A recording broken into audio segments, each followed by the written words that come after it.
Langsung aja ya Cuk ya.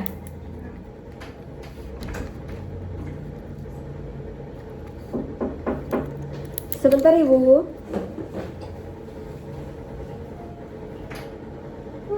Selamat pagi, silakan masuk. Silakan duduk nih. Iya Bu. Ibunya sendiri datangnya? Enggak Ibu. Nih. Baik, sebelumnya perkenalkan, saya Bidan Davina yang hari ini sedang berjaga. Ibu apa kabar? Kabar saya baik Ibu. Oke, Ibu yang kemarin habis melahirkan ya. Iya benar. Gimana menyusuinya?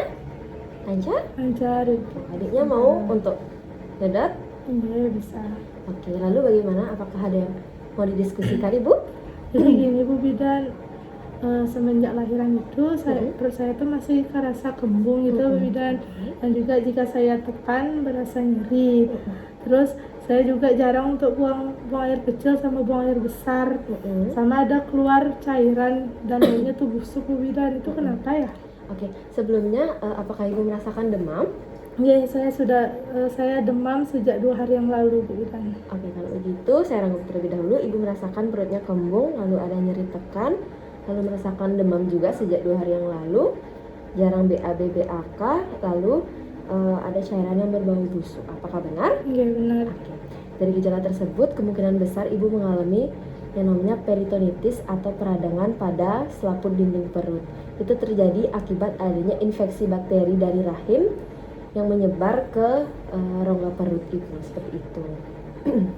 Kira-kira itu penyebabnya kenapa ya? Oke, itu penyebabnya karena ada infeksi bakteri dari rahim yang tidak segera ditangani. Nah, dari infeksi tersebut akan menyebar dari rahim ke rongga perut yang menyebabkan peradangan atau infeksi.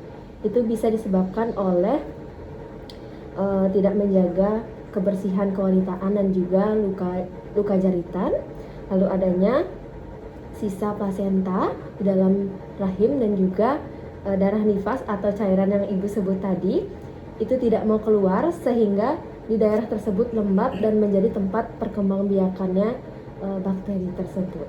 Seperti itu. Begitu. Lalu apa yang harus saya lakukan Bu Bidan? Oke.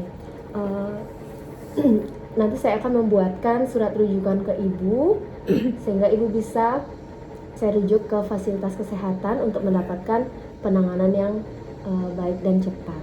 Namun yang bisa saya sarankan, yang pertama itu Ibu harus cukup istirahat, di mana Ibu harus menyempatkan tidur siang selama 1-2 jam, lalu tidur malamnya itu minimal 8 jam ya, jangan terlalu banyak bergerak juga. Lalu Ibu juga harus menjaga kebersihan daerah kewanitaan dan juga luka jaritan. Luka jaritan itu harus tetap kering, Ibu. Nah, untuk menjaga daerah kewanitaan itu, Ibu harus sering mengganti pembalut. Karena kalau Ibu tidak mengganti pembalut itu akan menyebabkan infeksi Ibu. Karena kan darah haid itu kotor, darah nifas itu kotor ya. Lalu Ibu juga harus rajin mengganti celana dalam minimal 2 kali sehari.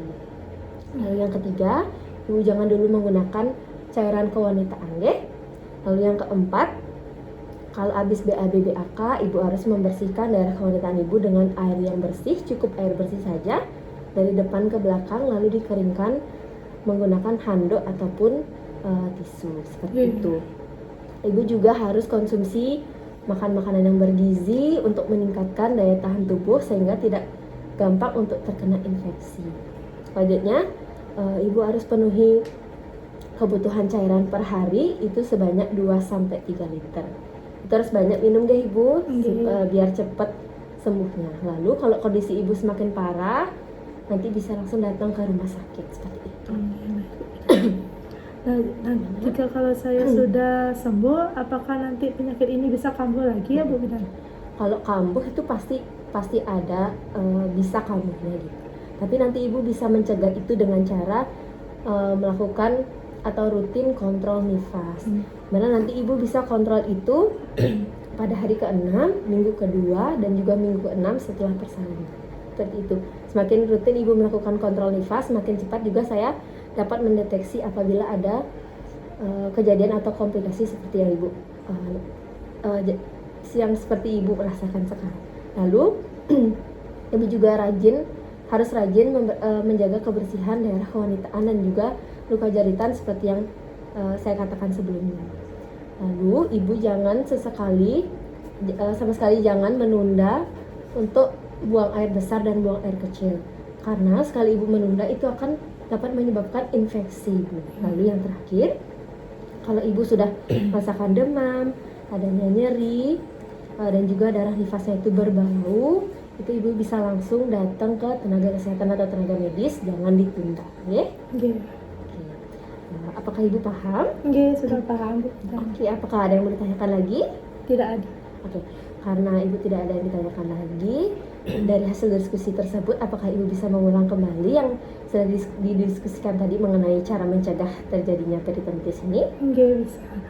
Jadi saya harus rutin kontrol, lalu saya harus menjaga kebersihan diri seperti ke area kewanitaan, dan juga harus menjaga luka jahitan agar tetap kering.